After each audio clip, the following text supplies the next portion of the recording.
Take you to the swamp now. To the swamp. Everybody stand up. Clap, slap, jump to the bump, they bump. To the swamp. Everybody stand up. Clap, slap, jump to the bump, they bump. Clap, slap, jump to the bump, they bump. Bully, bully, bully, wella, wella, wella. A new acapella coming at you, fella. Ziggy, ziggy, ziggy, shaka, laka, laka. Mr. Malaka with the new fatherfucking rocker. Bonjour à tous et bienvenue pour ce 6e numéro de Promenade de l'Info. Le concept est simple, on se balade tout en vous donnant des infos et aujourd'hui on se balade entre Clamart et le Bois de Boulogne. Dans cette émission, on parlera actu avec Sophie Crier, politique avec Martial Léon. Dans les Infos Plus, on parlera médias, cinéma et sorties bouquins avec Anaïs Nil. Et enfin, dans le bonus de l'info, ce mois-ci, ce sera Désirless que vous avez connu avec Voyage, Voyage, que l'on retrouvera. Promenade de l'info, c'est parti. Et on retrouve Sophie pour l'info du mois. Ça va la belle Sophie? Salut Nico, merci c'est mignon. Bonjour à tous. Petite attention dès le début ne fait pas de mal. Hein. Absolument, tu devrais faire chaque fois d'ailleurs. Oui d'accord, j'y penserai. Et ce mois-ci, en info du mois, on va parler d'un cri. Et pas n'importe quel cri, ouais. Celui de Warmung, puisque son œuvre, Le Cri, est devenue ce mois-ci l'œuvre la plus chère jamais vendue aux enchères en étant adjugée à près de 120 millions d'euros. Beaucoup d'argent. Chez Sotheby's, beaucoup d'argent. Et voilà, vente éclair, 12 minutes. Ah oui. Des enchères à plus de 10 millions parfois par minute. Donc c'est faramineux. Enfin, oui, alors c'est une bonne action pour les vendeurs. Bonne opération pour le vendeur Peter Olsen, justement, qui a prévu de consacrer cette somme à l'ouverture d'un nouveau musée pour l'artiste. Donc voilà, un petit musée sympa, vous allez aller regarder tout ça en famille, ça va être sympa. Ouais. Et si vous avez 2 minutes, regardez la vente, c'est assez rigolo, ouais. C'est assez impressionnant. Je vais y aller tout à l'heure. Ouais, c'est sympa, ouais. Faire comme vous. Et on va continuer avec le Love to Love de Sophie, le coup de cœur, le faramineux quoi. Enfin j'ai envie de dire le truc qui, tu vois. Oui, bah, c'est on va parler d'une momie, si je pouvais mettre une image sur mon coup de cœur, ce serait ça. Voilà, exactement. Oui, on va parler donc de Otzi. Eh oui, Otzi. Otzi, la momie la mieux conservée peut-être au monde. En tout cas, c'est une momie de l'espèce Homo sapiens. Pour ceux qui ne situent pas, qui a été découvert dans les Dolomites italiennes en 1991. Et donc, il y a eu plusieurs recherches scientifiques qui ont été faites sur cette momie, puisque c'est quand même un cadeau des cieux, hein, oui. D'avoir une momie comme ça. Surtout bien conservée. Ah oui, parce qu'elle n'a pas une ride, elle est en parfait état de conservation. Et chose incroyable, ils ont retrouvé des résidus sanguins. Moi, je dis chapeau, ouais, moi je dis chapeau quand même à ces chercheurs. Et en plus ils ont mis du temps à les trouver. Hein, parce qu'en fait ça a été très très long. Et bon, moi je suis fascinée par les prouesses scientifiques, biologiques, la nature, enfin voilà, c'est... Ah, t'es en extase là. Ah oui, j'adore. Bah, tu veux qu'on appelle Otzi? On va lui en parler. Hein. Tu connais Otzi toi? J'ai son numéro de portable. Écoute, je l'ai eu hier au téléphone, je lui ai dit demain dans l'émission je parle de toi. D'accord, bah, c'est sympa. Voilà. Mais bon, elle devait être un peu occupée quand même. Oui, un peu, ouais. Elle se fait... On cherche ce sang. Elle a réussi à articuler un petit peu quand même. Ça doit être un peu figé, mais bon. C'est ton père. Et on va continuer avec le petit clin d'œil de Sophie. Hein. Et ça va être Spider-Man. Yeah, c'est pas n'importe quel Spider-Man. C'est notre Spider-Man national. Ouais. C'est Alain Robert. Oui. Cet homme qui grimpe les tours sans protection, sans rien. Et voilà, donc il a établi un nouveau record jeudi 10 mai dernier. Enfin oui, jeudi 10 mai quoi, oui. Le dernier, pas celui d'il y a 10 ans. Évidemment. Voilà. Il a grimpé la tour la plus haute de France, 235 mètres, c'est la tour First de la Défense. Bah chapeau hein, quand même. Voilà, c'est pas moi qui grimperai. Hein. Voilà, c'est quand même un bel exploit et voilà, je pensais qu'un petit clin d'œil, voilà, il méritait notre petit clin d'œil. Il méritait, hein, c'est pas moi qui ferais ça. En plus, il avait le vertige, hein, ce monsieur à la base. Oui, pareil. Je crois que c'était pour combattre son vertige qui s'est lancé des missions comme ça. Bon, c'est une idée hein, d'escalader des immeubles. Oui. Et on va finir, Sophie, parce qu'il faut toujours clore quelque chose et ça me brise le cœur, mais il faut quand même dire que on va finir avec l'insolite et un truc assez marrant, vous allez voir, parce qu'on va parler d'un perroquet assez... Oui, on va dans le monde animalier. C'est un perroquet japonais qui en fait a voulu aller se faire une petite balade dans le ciel de Tokyo. D'accord, bon. Et puis après sa petite balade un peu fatigué, il s'est posé sur l'épaule d'un client d'hôtel. Ce client, ne sachant quoi en faire, l'a déposé au commissariat le plus proche. Ouais. Les policiers ont donc essayé de cuisiner le perroquet afin d'obtenir des informations. Et chose incroyable, il leur a sorti vas-y, dis-moi. l'adresse. Non. Le perroquet a donné son adresse au policier avec les détails et tout. Fallait déjà que le policier ait l'idée de charcuter un perroquet. Oui, c'est ce que je me suis dit quand j'ai appris l'info. Je me suis dit, bon, on le met en garde à vue, on va lui demander où il habite. Hein. Voilà, et en fait, la maîtresse qui avait déjà eu des petits soucis avec un précédent perroquet 2 ans auparavant avait enseigné l'adresse à ce nouveau perroquet. perroquet et ça a pu aider puisque le cacatoès a pu être accompagné chez lui et Pico-chan a pu retrouver la chaleur de son foyer. J'ai juste une petite question, Sophie. Tu m'as dit qu'il était japonais. Oui. Est-ce qu'il avait l'accent japonais? Est-ce que tu imagines un perroquet avec l'accent japonais? Mais il parlait en japonais. Ah bah oui. Évidemment.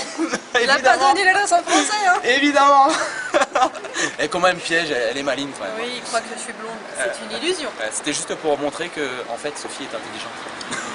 Merci beaucoup Sophie pour ces petites infos croustillantes. Merci à toi. Et on se retrouve le mois prochain. Gros bisous. Slap, slap, jump to the bomb. Et on retrouve Martial pour l'info politique du mois. Salut Martial, ça va? Bah, très bien, toi, avec ce super soleil. Ah bah, hein, ça fait plaisir. On va aujourd'hui débriefer ce deuxième tour des élections présidentielles. Comme vous le savez, François Hollande a été élu président de la République. Et justement, est-ce que tu peux nous dire les résultats?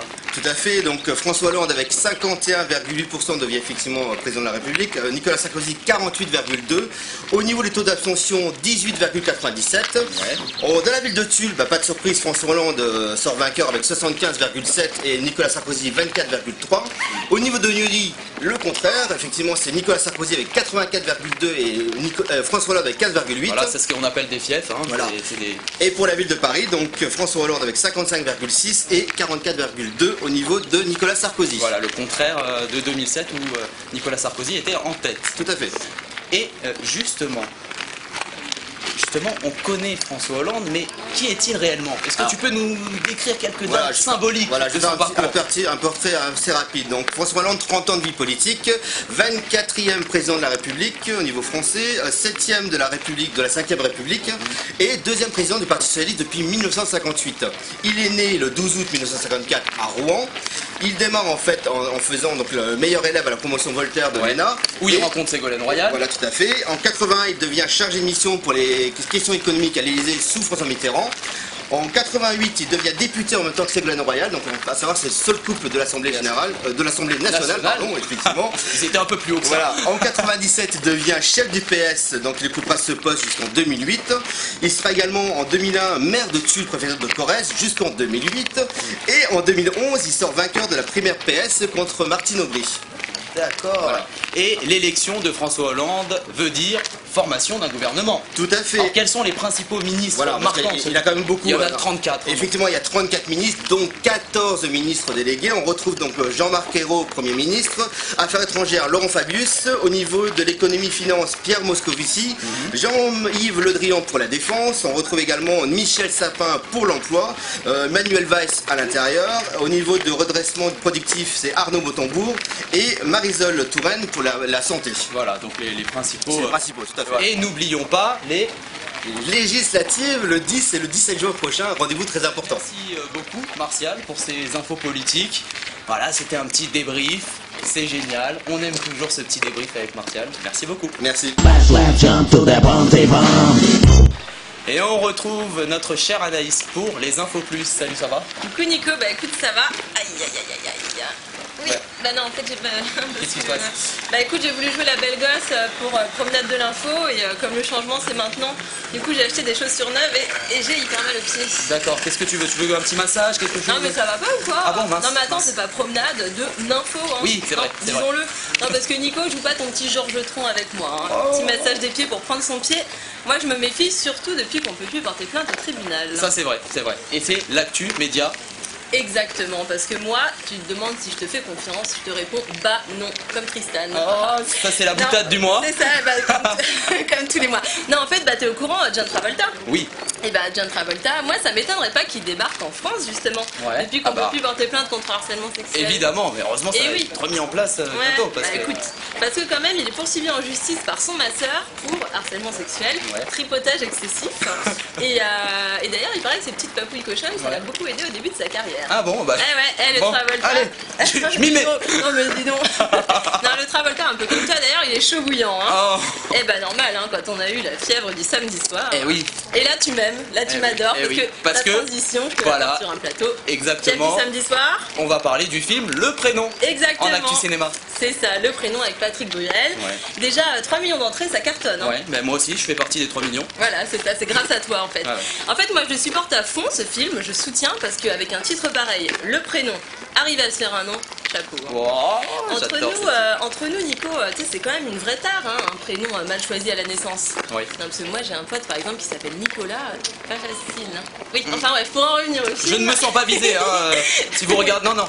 Pour en revenir au film, moi j'ai vu la pièce en fait au théâtre, et du coup je regrette que le film fasse un peu trop théâtre filmé. Ouais, c'est vrai que ça se joue un peu dans la même pièce. Hein, c'est ça, voilà, c'est un huis clos un peu, mais bon, c'est très drôle, c'est bien ficelé.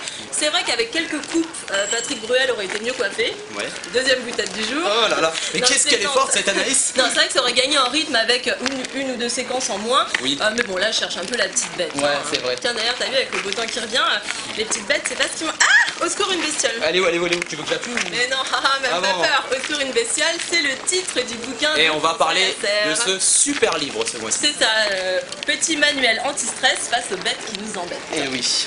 Et donc François Lasserre, il essaye de nous réconcilier avec toutes ces petites bêtes là, qui nous effraient, les tiques, les moustiques, les crapauds, les souris, les serpents. Insecticides et compagnie. Donc, ah non, mais surtout pas. Ah bon. Justement, François Lasserre, lui, il est adepte, une petite bestiole, tiens, il est adepte de méthodes naturelles, genre n'écrabouille pas l'énorme araignée super flippante et velue, mais se là avec un verre et une feuille de papier. Ah ouais, d'accord. Génial. Mais c'est vrai que si on est au boulot, on va penser à prendre la feuille de papier, le verre et évidemment. Oula, je suis un peu de groupe. Ça prend aussi plein de trucs, style les tiques ne tombent pas des arbres, mais t'attends de tapis dans le gazon. Moi ça me file un peu le bourdon. Ouais. D'ailleurs les bourdons, méfie-toi parce qu'il y en a qui piquent. Ah ouais. Enfin bref, Enfin bref, ce bouquin est très très utile pour tous les aventuriers en herbe, comme moi. Enfin pour les fans de pique-nique comme sur nous, gazon. toi tu m'inclus jamais. Moi j'en ai marre. Non, parce que toi t'es un vrai aventurier, c'est pas comme moi. Ah oui. Enfin pour faire vous une chronique avec toi, c'est une aventure. Hein. Tout à fait, attention à du crottin de cheval là.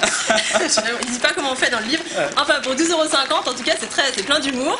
Et c'est moins cher qu'une séance chez le psy pour soigner la phobie des petites bêtes. Juste mesdemoiselles, il dit pas comment avoir une taille de guêpe. Ah ouais. Je vous le dirai peut-être au mois de juin. Juste toi avant t'as l'été. réussi? Ah oui, t'as réussi. Bah écoute, j'y travaille, c'est pas gagné. Déjà les petits pois. Les pois ça amincit, pareil. Voilà. Ben, merci beaucoup Anaïs Merci, pour ces Nico. infos du mois et on se retrouve le mois prochain. C'est ça, bye bye. Back slap jump to the bounty bomb. Et tout de suite dans le bonus de l'info, on reçoit la chanteuse Désirless. Bonjour. Coucou. Alors on vous reçoit aujourd'hui pour un nouvel album, c'est ça? Et ce qui s'appelle Oula. L'expérience humaine. Si c'était qu'un seul. Qu'un Il y seul. a la deuxième partie donc de l'expérience humaine, un EP que je vais autoproduire bientôt. On est en train de faire les mix. Et il y a plein de CD qui vont sortir d'ici septembre, entre mai et septembre. Il y a un remix d'une chanson particulière qui s'appelle Nul ne sait.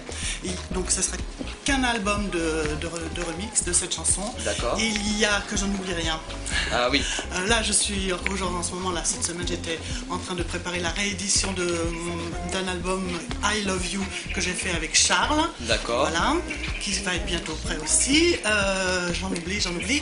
Il y a des nouveaux titres qui font partie d'un spectacle live avec Operation of the Sun. Une grosse actu hein, là. Hein. Ouais. C'est génial. Qui seront à télécharger gratuitement sur la page L'œuf du dragon. Voilà. Il y a qu'à musique aussi. Non, AK Music on n'en parle plus, c'est fini. Ah bon. Terminé. Ah. Au revoir. Au revoir. Bon d'accord. Qu'est-ce qu'il y a encore d'autre? J'en oublie un, je crois, mais je sais plus. Alors justement, moi c'est ce terme expérience humaine. Est-ce que c'est ce terme un peu signifie un peu tout ce que vous avez vécu dans votre carrière? C'est une belle disons expérience humaine finalement. Oui. En fait, l'expérience humaine, on la vit tous. Moi, j'ai vécu la mienne comme plein de gens. C'est un petit message qui dit simplement on vit, il faut faire des choses dans cette vie, il faut vivre au jour le jour. Il faut vivre et sa être vie, soi-même. surtout vivre sa vie, prendre conscience aussi du reste du monde, de notre planète. On a tout pour être heureux, mais on se démerde très mal. Bah oui. Et c'était 576 producteurs, des amis, qui vous ont aidé à réaliser tous ces titres. Ouais, j'ai donc 576 producteurs qui, une grosse partie continue à me suivre pour tout ce que je vais faire par la suite. D'accord. Et plus encore, puisque depuis que je suis sur Facebook, il y a plein de gens qui ne sont pas mes producteurs, mais... Alors voilà, si vous voulez parler à Désirless sur Facebook... Sur ma page Désirless. Voilà, hein, vous lui parlez en direct, elle est là, elle adore Facebook. En plus, j'ouvre assez tôt le matin et je ferme très tard le soir. Voilà, en plus c'est plus que les 35 heures. Alors, et justement, est-ce que quel est un peu votre ressentiment, quel est votre plus beau souvenir tout au long de cette carrière? Beaucoup de choses. Ouais, non, mes plus beaux souvenirs, c'est toujours ceux d'aujourd'hui ou d'hier. Voilà, je sais pas qu'est-ce qui s'est passé aujourd'hui, ben voilà, vous êtes là. Vous avez. On saura peut-être votre plus beau souvenir. On va voir. On vous a connu dans les années 80 avec Voyage, Voyage. Est-ce que c'est dans ces nouveaux titres, est-ce que c'est toujours la même continuité dans le style musical? Non. Non, absolument pas. Je fais plein de choses différentes. J'aime pas faire deux fois la même chose. Donc là, par exemple, je suis en train de préparer donc l'œuf du dragon, qui est très très électro. D'accord. À la limite Anonymous. Oui. J'ai fait des albums guitare-voix. Moi, j'ai pas de... Pas de style musical particulier? Non. D'accord. Et ben en tout cas... J'aime plein de choses. On est quand même content de vous avoir reçu. Hein.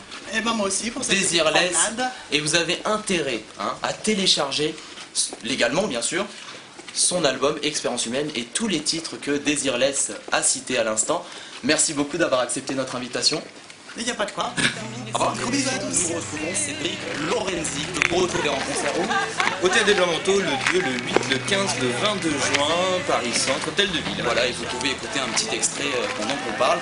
Promenade de l'info, c'est terminé. On se retrouve le mois prochain pour la dernière de la saison. On se retrouve comme d'habitude sur notre site internet www.promenade-de-l'info.fr et sur nos réseaux sociaux, Facebook et Twitter. Ciao, bye bye.